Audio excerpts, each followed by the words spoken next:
जिज्ञासु मित्रों, बहुत बहुत अभिनंदन है, स्वागत है आप सभी का दिव्य सृजन में। प्रत्येक दिवस की भांति आज फिर हम यहाँ पर यह लाइव चर्चा का कार्यक्रम शुरू कर रहे हैं और आज का जो विषय है अभ्यास योग। यह अभ्यास योग क्या है? अभ्यास योग से मोक्ष की प्राप्ति। क्या अभ्यास योग से भी मोक्ष की प्राप्ति है? कुछ लोग कहते हैं कि श्रीमद् भगवत गीता में ज्ञान योग की चर्चा है, राज योग की चर्चा है, भक्ति योग की चर्चा है, सांख्य योग की चर्चा है, प्रेम योग की चर्चा है। लेकिन श्रीमद् भगवत गीता में अभ्यास योग की भी चर्चा है। तो एक और जिनको यह जानना है या इस बात पर ज़्यादा ध्यान देते हैं कि बहुत सारे योग बताए गए, कंफ्यूज कर दिया गया है, तो एक कंफ्यूजन और क्रिएट होगा अब कि आप अभ्यास योग करिए। अभ्यास योग के बारे में भी बताया गया है।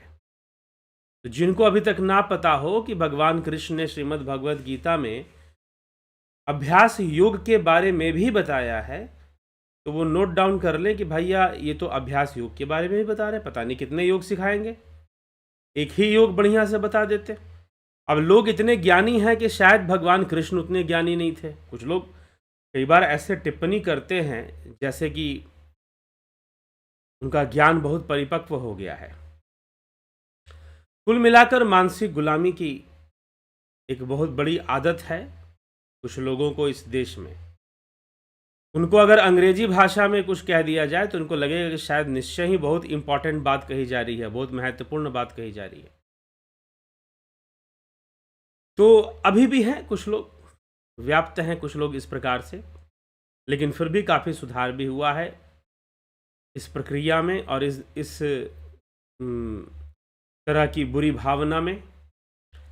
चलिए, तो अभ्यास योग को हम समझने का प्रयास करेंगे कि अभ्यास योग से मोक्ष की प्राप्ति कैसे होती है और अभ्यास योग का महत्व क्या है, कब अभ्यास योग करना चाहिए, कैसे अभ्यास योग करना चाहिए। तो भगवान मात्र ऐसा नहीं कि श्रीमद् भगवत गीता, अपितु पतंजलि योग सूत्र में भी अभ्यास योग की चर्चा है। इसलिए श्रीमद् भगवत गीता तो योग शास्त्र ही है, ऐसा समझना चाहिए। तो भगवान अर्जुन से अब हम फिर से चलते हैं कि भगवान अर्जुन से कहते क्या हैं। तो कहते हैं कि अधिदेव, अधिभूत, अधियज्ञ क्या है, ब्रह्म क्या है, अध्यात्म क्या है, कर्म क्या है, ये सारी बातें बतलाते हैं।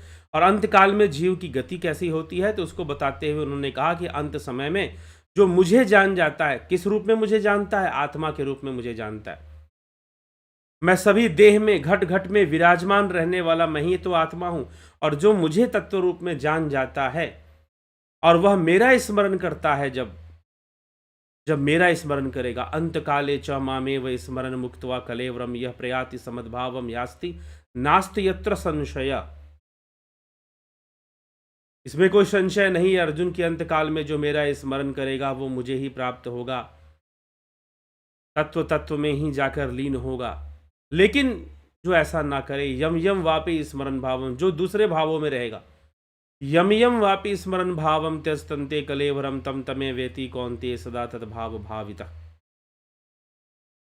कि जो दूसरे भावों में रहेगा वो उन भावों को फिर प्राप्त करेगा। इस विषय पर कल की चर्चा पे हमने बहुत अच्छे से चर्चा की है। अब करना क्या चाहिए? तो भगवान यह भी कहते हैं कि मामनुस्मर युद्ध च, तो सभी काल में, तस्मात् सर्वेषु कालेषु मामनुस्मर युद्ध च, अर्जुन तो सभी काल में स्मरण करते हुए युद्ध भी कर। तू मेरा स्मरण करते हुए युद्ध भी कर, तुझे युद्ध भी साथ में करना चाहिए, अपने कर्तव्य की पालना भी तुझे करनी चाहिए। तो भगवान यह भी कहते हैं, ये बात भी कहते हैं क्या कि सभी काल में, तस्मात् सर्वेषु कालेषु मामनुस्मर युद्ध च मयि अर्पित मनोबुद्धिर मामे वैश्यस्य संशयम, कि युद्ध भी कर मुझ में और मन और बुद्धि को अर्पित कर दे, निसंदेह मुझे ही प्राप्त होगा। तो मेरा ही ध्यान कर, और ध्यान में रहते हुए, मेरे स्मरण में रहते हुए तो युद्ध भी कर। लेकिन यहाँ पर कृष्ण का जो मैं है वो पिछले श्लोक में समझाया हुआ है कि वो किस लिए है, वो आत्मा तत्व के लिए है, वो ब्रह्म के लिए है, ये हमें समझना है।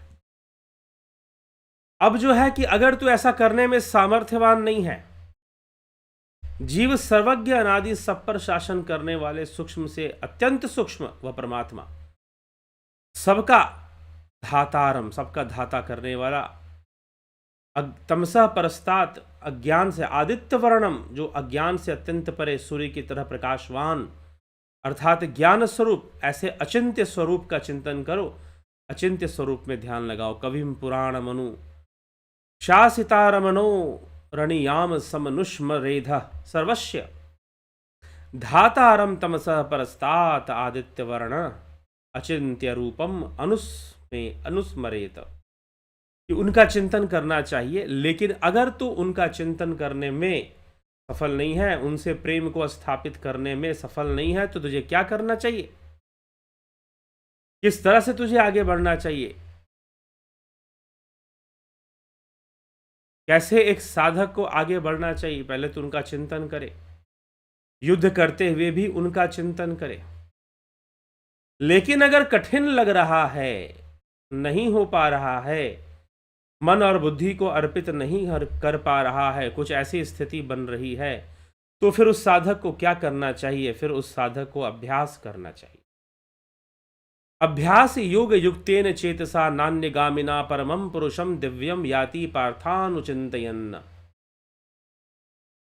अभ्यास योग युक्तेन चेतसा, अभ्यास योग युक्तेन चेतसा नान्यगामिना परमं पुरुषम दिव्यम याति पार्थानुचिंतयन्। हे प्रथानंदन, हे पार्थ, अभ्यास योग से युक्त, अन्य का चिंतन ना करने वाले निश्चित से परम दिव्य पुरुष का चिंतन करता हुआ प्राप्त हो जाता है वह उस दिव्य। अब यहां पर देखिए, अब यहां पर भगवान ने यह नहीं लिखा कि मुझे प्राप्त होता है, परम दिव्य पुरुष लिख दिया। तो क्या यहां पर यह परम दिव्य पुरुष कौन है? क्या कृष्ण नहीं है? कृष्ण ही है, लेकिन किस रूप में है? तत्व रूप में है। तो इसीलिए जब श्रीमद् भगवत गीता पढ़ते हैं तो बीच बीच में भगवान ने शब्दों को बदल दिया है। क्यों बदल दिया है? ताकि आपको समझ में आए। कृष्ण जब कहते हैं कि मुझे प्राप्त करना है, इसका मतलब कृष्ण का शरीर नहीं है, इसका मतलब कृष्ण का मोर मुकुटधारी शरीर नहीं है, बंसीधारी शरीर नहीं है। अरे वो तो द्वापर युग में धारण किया था बस। वह कृष्ण जो घट घट में विराजमान है, जो आत्मा रूप में सभी भूत प्राणियों में विराजमान है, अहम आत्मा गुडाकेश सर्वभूताश स्थित, सभी देहों में, अहम देहों में स्थित हूं मैं। यह अभी 7वें अध्याय में ही चर्चा हुई इसके ऊपर। इसी अध्याय के 8वें अध्याय के 4थे श्लोक में भी इस बात पे चर्चा हुई कि सभी देहों में स्थित मैं आत्मा। तो उसको जो समर्पित हो रहा है वही दिव्य पुरुष है। उसी के लिए कहा गया वेदाहमेतम पुरुषम पुरुषम महांतम आदित्य वर्णन तमस परस्तात् तमेव विदित्वाति मृत्युमेति नान्य पंथा विद्यते यनाय, विद्यते यनाय, नान्य पंथा विद्यते यनाय। तो वह जो दिव्य पुरुष है, आदित्य समान, आदित्य वर्ण है उसका, प्रकाश वर्ण है। आदित्य मतलब प्रकाश। उसका वर्ण कैसा है? उसका वर्ण प्रकाश के समान है। जो उसको जान लेता है वो मृत्यु पर विजय प्राप्त करता है। वेदाहमेतम पुरुषम महांतम आदित्य वर्णन तमसः परस्तात् तमे विद्वाति अमृत्युमेति। उसे मृत्यु नहीं व्याप्त हो सकती, क्योंकि उसे तो मोक्ष मिलेगा, उसे तो जीवन मुक्ति मिलेगी। वह मृत्यु से पार जाने की क्षमता पैदा करेगा अपनी साधना से, अपने योग बल से।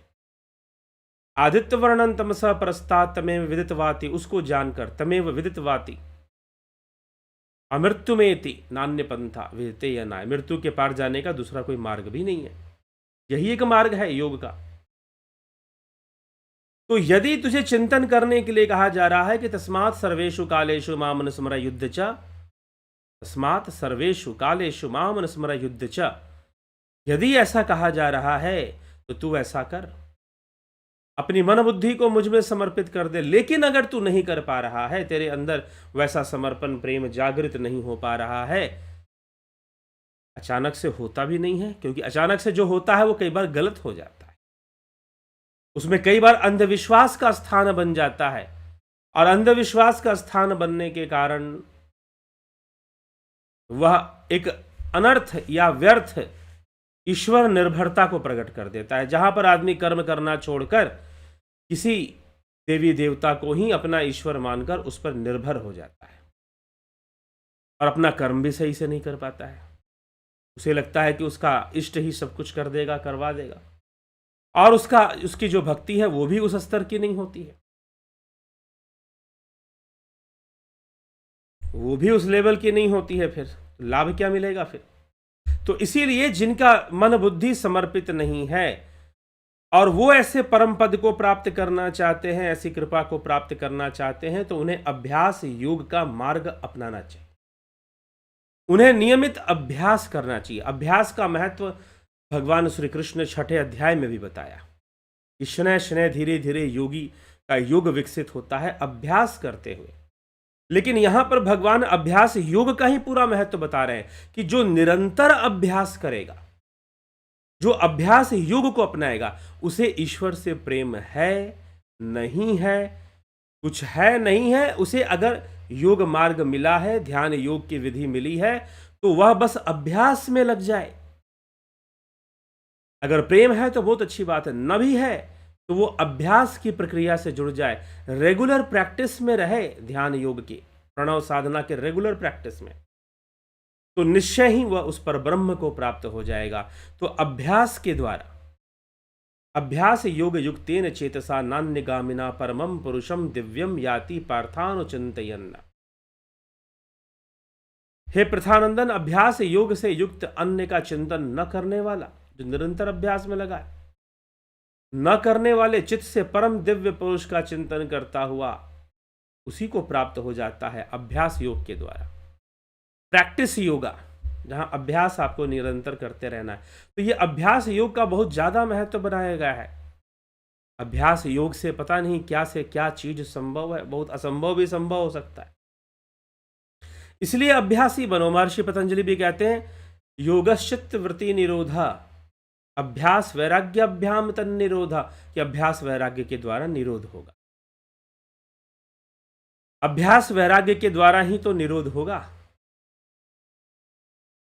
तो ऐसा तथ्य भी भगवान यहां पर अर्जुन से कह रहे हैं कि जरूरी हो सकता है तेरा मन ना लगे, तू अपने मन बुद्धि को समर्पित ना कर पाए, तो तू अभ्यास कर, प्रैक्टिस में ले आ सारी चीजों को, अभ्यास कर। जब अभ्यास करेगा निरंतर ध्यान का, उस शून्य से जुड़ने का, प्रणव का, उस अजपा गायत्री का, जब निरंतर अभ्यास होगा, प्रैक्टिस होगा, तो सब दिव्य जो अनुभूतियां हैं वह भी आपके जीवन में अवश्य आ जाएंगी, और आपको बहुत बड़ा लाभ इसके माध्यम से प्राप्त होगा। फिर तो यह विषय अभ्यास का विषय है, योग अभ्यास का विषय है। इसलिए हमें अभ्यास की ओर ध्यान देते हुए हमें अभ्यास करना चाहिए। तो इसीलिए भगवान अर्जुन से भी कह रहे हैं कि अगर तेरा मन ना लगे, जो सर्वज्ञ अनादि सब पर शासन करने वाले सूक्ष्म से अत्यंत सूक्ष्म ब्रह्म है, ठीक, अभ्यास योग से युक्त अन्य का चिंतन ना करने वाले चित्त से, जो अभ्यास योग से युक्त होकर अन्य का चिंतन नहीं करते हैं, परम दिव्य पुरुष का चिंतन करते हैं, और उसी को अंत में प्राप्त हो जाए। वह परम दिव्य पुरुष का चिंतन करते हैं और उसी को अंत में प्राप्त हो जाते हैं। तो हमें अभ्यास योग प्रैक्टिस करनी पड़ेगी। अभ्यास में बहुत शक्ति है। अभ्यास में वो शक्ति है कि प्रेम ना हो तो भी प्रेम हो जाएगा। अभ्यास में ही वो शक्ति है। अभ्यास के अलावा आप योग का मार्ग छोड़ दीजिए, संसार का मार्ग अपनाइए। संसार में यदि आपको कुछ सीखना है, समझना है, जानना है, तो आपको अभ्यास का मार्ग दिखाया जाएगा कि भाई अभ्यास के मार्ग पे चलो। यदि अभ्यास के मार्ग पर नहीं चलोगे तो परिपक्वता कहां से आएगी? परिपक्वता कहाँ से आएगी? ठीक। तो अभ्यास के अंदर अद्भुत शक्ति होती है। करत करत अभ्यास ते, करत करत अभ्यास ते जड़मति होत सुजान, रसरी आवत जातते सिल पर पड़त निशान। रस्सी कितनी कोमल होती है, लेकिन जब वो पत्थर पर रस्सी को घिसा जाता है, एक बार दो बार और लगातार प्रतिदिन घिसा जाए, तो पत्थर भी कट जाएगा, पत्थर पर भी निशान पड़ जाएगा, पत्थर पे भी गड्ढा हो जाएगा।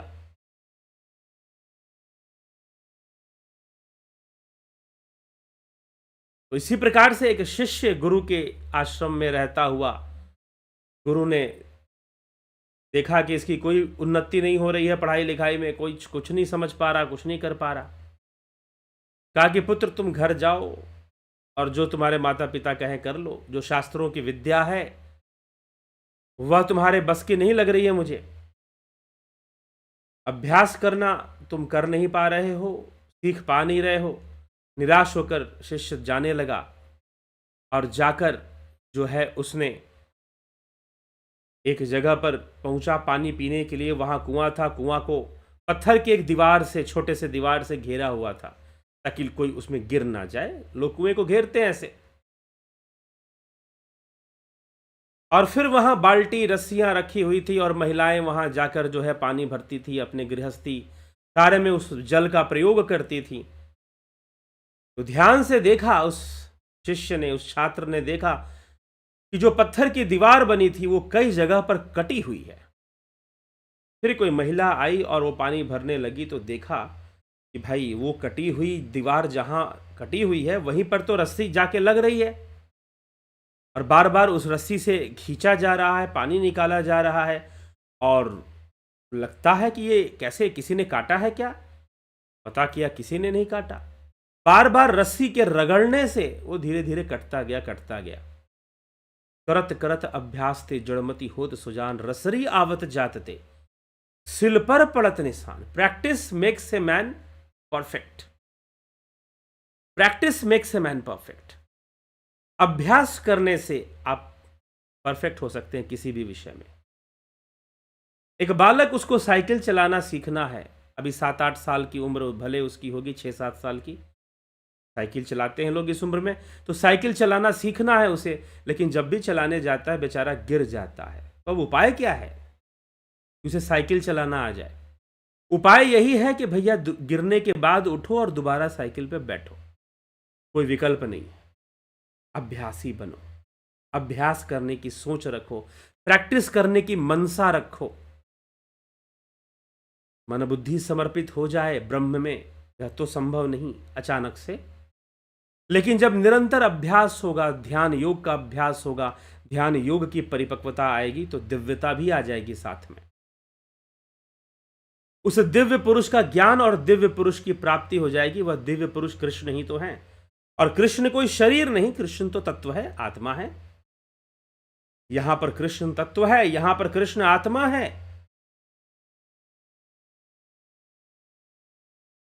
तो अभ्यास योग करने की बात कह रहे हैं। लेकिन मैंने जितने भी गीता प्रवचन देने वाले लोगों की बातें सुनी हैं, मैंने उनमें से किसी व्यक्ति को अभ्यास योग पे प्रवचन देते हुए नहीं सुना। वो सारी बातें एक ही बात समझाने में लगे रहते हैं कि अरे अपने आप को कृष्ण को समर्पित कर दो, छोड़ दो, भगवान सब कर रहे हैं, ऐसा मान लो, क्या इतना हाथ पैर मारना है, छोड़ो, सत्संग सुनो, दान दक्षिणा दो और अपना खाओ पियो मस्त रहो, सब भगवान संभाल लेंगे ना, तुम्हें कर्म करने की क्या जरूरत है। नहीं तो इतने सारे भक्त, इतने सारे गुरु लोग थे, फिर भी यह देश गुलाम रहा। क्योंकि कुछ विचारधाराएं ऐसी आई जिन्होंने गॉड डिपेंडेंसी बढ़ा दी, और कुछ लोग ऐसे हुए जिन्होंने आसान रास्ता चुना कि कुछ करने की जरूरत क्या है, सब वो कर देंगे। जैसे उन्होंने द्रौपदी का चीरहरण रोक दिया था, जैसे उन्होंने प्रहलाद की रक्षा कर ली थी, जैसे उन्होंने गज की रक्षा ग्राह से कर ली थी, वैसे ही भगवान आएंगे और हमारे ऊपर धन वर्षा कर देंगे। सुदामा जी की तरह हमारा भी भंडार भर जाएगा। तो कुछ लोग इस विचारधारा को अपनाकर बेचारे बैठे रहे क्योंकि कृष्ण को मात्र कथा कहानियों से समझने की कोशिश किया, श्रीमद् भगवत गीता का अध्ययन नहीं किया, योग शास्त्र का अध्ययन नहीं किया। कृष्ण कोई छल नहीं करना चाहते अर्जुन से, नहीं तो कहते कि बेटा मैं चमत्कार कर दूंगा, युद्ध ऐसे हो जाएगा, तुझे कुछ करने की आवश्यकता नहीं। बहुत अंत में जाकर कहते हैं कि सब कुछ किया हुआ है, तुझे बस खड़ा होना है, चल युद्ध कर। लेकिन उससे पूर्व मार्ग दिखाने में लगे हुए हैं, और वो बात भी कहते तो इन बातों के साथ कहते हैं कि भैया तुम्हें अभ्यास तो करना पड़ेगा, प्रैक्टिस तो करनी पड़ेगी। ठाकुर रामकृष्ण परमहंस ने भी कभी एक बार अपने शिष्यों को, स्वामी विवेकानंद को, इन सभी को अभ्यास के विषय में बताया कि अगर तुम योग मार्ग पर परिपक्वता चाहते हो तो तुम्हें उसी सिद्धांत को अपनाना पड़ेगा, अभ्यास को। और भगवान पहले ही कह चुके हैं, अभ्यासेन तू कौन्तेय वैराग्येन च गृह्यते, तुझे अभ्यास करना पड़ेगा। तो श्रीमद् भगवत गीता में जो योग बताए गए हैं, ज्ञान योग, भक्ति योग, कर्म योग, निष्काम कर्म योग, सांख्य योग, एक और योग बताया गया है जिसका नाम है अभ्यास योग, जिसका नाम है अभ्यास योग। अभ्यास योग युक्तेन चेतसा नान्यगामिना परमं पुरुषम दिव्यम याति पार्थानुचिंतयन्न। हे पार्थ, हे पार्थ, तो उस दिव्य पुरुष का, परमम पुरुषम दिव्यम, उस दिव्य पुरुष का चिंतन करता हुआ, अभ्यास करता हुआ, अभ्यास योग से युक्त होकर चिंतन करता हुआ, तो अभ्यास योगी बनो। ज्ञान योगी बनो ना बनो, कर्म योगी बनो ना बनो, अभ्यास योगी भैया जरूर बन जाना, क्योंकि अभ्यास योग में परिपक्व हो गए, बाकी योग अपने आप हो जाएगा। इसलिए मैं यहां पे कह रहा हूं, ज्ञान योगी बनो ना बनो, भक्ति योगी बनो ना बनो, अभ्यास, प्रैक्टिस की आदत डालो। प्रैक्टिस बैठना ही है, ध्यान लगाना ही है, स्मरण करना ही है, प्राणायाम करना ही है, योग करना ही है, मन लगे चाहे ना लगे, बैठना ही है, कोई विकल्प नहीं है, बैठना ही है। तो ये अभ्यास योग का मार्ग भगवान बता रहे हैं अर्जुन को कि अभ्यास योग से युक्त होकर फिर अभ्यास योग से युक्त अन्य का चिंतन नहीं करना है। अन्य का चिंतन न करने वाले चित्त से, चित्त में कोई दूसरी बात ना हो, चित्त में कोई इन्फेक्शन ना हो, कोई दूसरी चीज चित्त में ना चल रही हो, संसार का मोह माया चित्त में ना चल रहा हो। अभ्यास योग युक्त से युक्त अन्य का चिंतन ना करने वाले चित्त से परम दिव्य पुरुष का चिंतन करता हुआ उस परम दिव्य पुरुष को ही तो प्राप्त होगा। तो अभ्यास योग के मर्म को और महत्व को, इंपॉर्टेंस को हमें समझना चाहिए कि हमें प्रैक्टिस करनी पड़ेगी। Practice makes a man perfect. अगर आप ध्यान योग करते हो तो नियमित अभ्यास करना पड़ेगा। अभ्यास ही सबसे महत्वपूर्ण विषय यहां बन जाए। तो हमें अभ्यासी बनना पड़ेगा, अभ्यास करना पड़ेगा। अभ्यास करेंगे तो सब होगा, सब होगा। आत्मस्थिति भी होगी, अवस्थाएं भी बनेगी, और ऐसा अभ्यास योग करने वाले जो सर्वज्ञ अनादि सब पर शासन करने वाला, सूक्ष्म से भी सूक्ष्म, अणियांसम सर्वस्य धातारम, धारण पोषण करने वाला, अज्ञान से अत्यंत परे, सूर्य की तरह प्रकाश रूप अर्थात ज्ञान स्वरूप, ऐसे अचिंत्य स्वरूप का चिंतन करता है या करना चाहिए। तो ऐसा चिंतन करने का अभ्यास करना चाहिए, प्रैक्टिस करना चाहिए।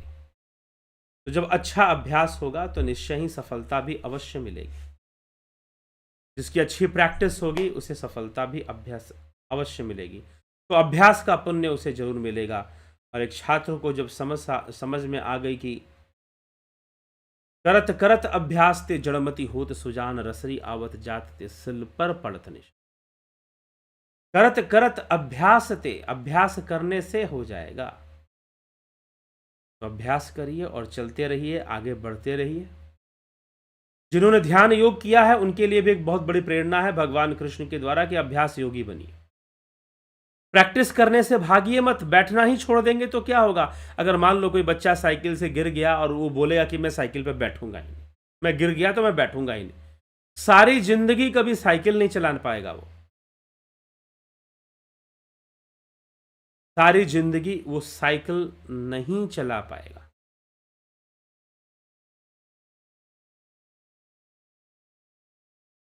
तो ये हमें समझना है, क्योंकि उसने अभ्यास का त्याग कर दिया, दोबारा बैठने से मना कर दिया। तो इसी प्रकार से अभ्यास, और जब गुरु का सानिध्य हो तो अभ्यास अच्छा होगा। कोई साइकिल सिखाने वाला हो तो और अच्छा अभ्यास कर देगा, थोड़ा सपोर्ट कर देगा, थोड़ा सहारा दे देगा। यही तो गुरु का कार्य है, सहारा देना। थोड़ा चलना तो साधक को ही है। साधना शब्द का अर्थ क्या है? साधना शब्द का अर्थ है अभ्यास। साधना मतलब किसी चीज को सिद्ध करने का क्रिया, अपने कंट्रोल में लाने की क्रिया साधना है। साधना के भी अर्थ अभ्यास है। तो भगवान यहां अभ्यास योग की महिमा बता रहे हैं कि अभ्यासी अगर रहोगे, अभ्यासी बनकर अगर योग करते रहोगे तो कहीं भटकोगे नहीं। अभ्यास से एक उच्च अवस्था को आप प्राप्त करते। तो निरंतर अभ्यास में लगे रहना ही ध्यान योगियों के लिए सर्वश्रेष्ठ विकल्प है। दूसरा कोई विकल्प नहीं है। दूसरा कोई विकल्प नहीं है, सर्वश्रेष्ठ विकल्प है निरंतर अभ्यास योग में बने रहना, अभ्यास योग करना। तो चलिए, यही है, और इसी चीज का अभ्यास कराया जाता है ध्यान योग कोर्स में, जो कि 20 मार्च से शुरू हो रहा है। ध्यान योग के अभ्यास की विधि दी जाती है, प्रैक्टिस करने की प्रेरणा भी दी जाती है, और किस चीज का प्रैक्टिस कैसे करना है यह भी बताया जाता है कि कौन से टेक्निक का प्रैक्टिस करना है, कैसे अभ्यास करना है, यह भी बताया जाता है। और इसी के साथ प्राकृतिक चिकित्सा का भी कार्यक्रम होता है, आप उसे भी ज्वाइन कर सकते हैं, लाभ उठा सकते हैं। तो सही मायनों में हमें अभ्यासी तो बनना ही पड़ेगा। अगर हम योग मार्ग पर, अध्यात्म के मार्ग पर भी सफलता चाहते हैं तो हमें अभ्यासी तो बनना पड़ेगा। बिना अभ्यासी बने यह संभव नहीं है कि आप योग मार्ग पर सफलता प्राप्त कर। प्रैक्टिस पर ध्यान देना, इसलिए अपने मन को कहिए बार बार कि मुझे बैठना है, मुझे साधना करनी है, प्रैक्टिस में ले आइए। राहुल तिवारी जी, बहुत अभिनंदन है। Vikram Singh ji, Shankar Prasad ji, happy Holi to all in advance. Raju Pal ji, Navjot Nath ji, Shweta Kanhai Kumar ji, Palakdhari Rajbhar, Vinod K Sood, अभनी प्रधान जी, अमन कक्कर जी, चित्रंजन बरुआ जी, निशांत। यदि किसी को संपूर्ण शास्त्रों का ज्ञान है तो उसे वेदों के साथ पुराणों, इतिहास, उपवेद, वेदांग, पुराण, स्मृति, आगम आदि का भी ज्ञान होगा। अगर वो कह रहा है कि उसे संपूर्ण वेदों का ज्ञान है तो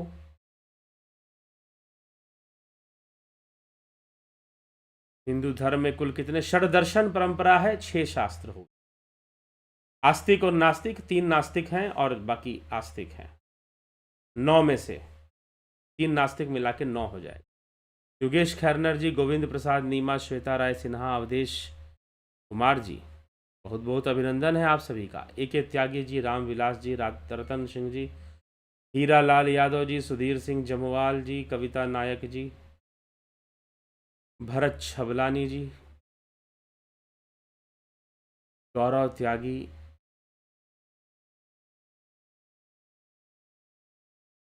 गुरुजी लाइफ में पॉजिटिव कैसे रहें? जिंदगी में अध्यात्म को समझिए, शास्त्रों को समझिए, पॉजिटिव रहने की प्रेरणा मिल जाए। सतीश कुमार जी, किशोर वैद्य जी, कमलेश खैरनर जी,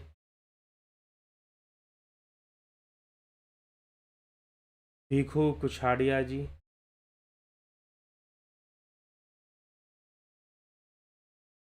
किशोर वैद्य जी, नद्दू सिंह जी, अर्जन भाई चौहान, कलिंद्र सेठ, रूपलाल विश्वकर्मा,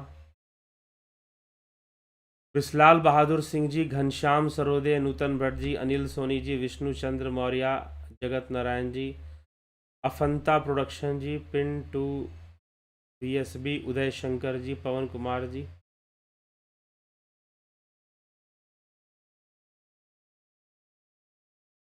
चंद्रेश्वर पांडे जी, जय श्री राम। अफंता प्रोडक्शन जी कहते हैं हैप्पी होली।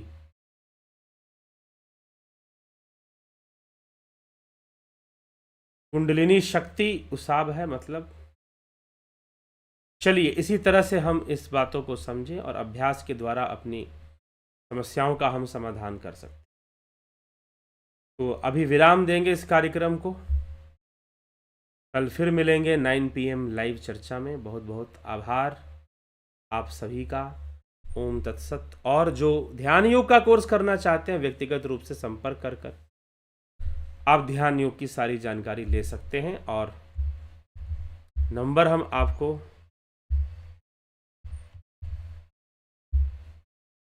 दे देते हैं, उस पर आप संपर्क कर सकते हैं।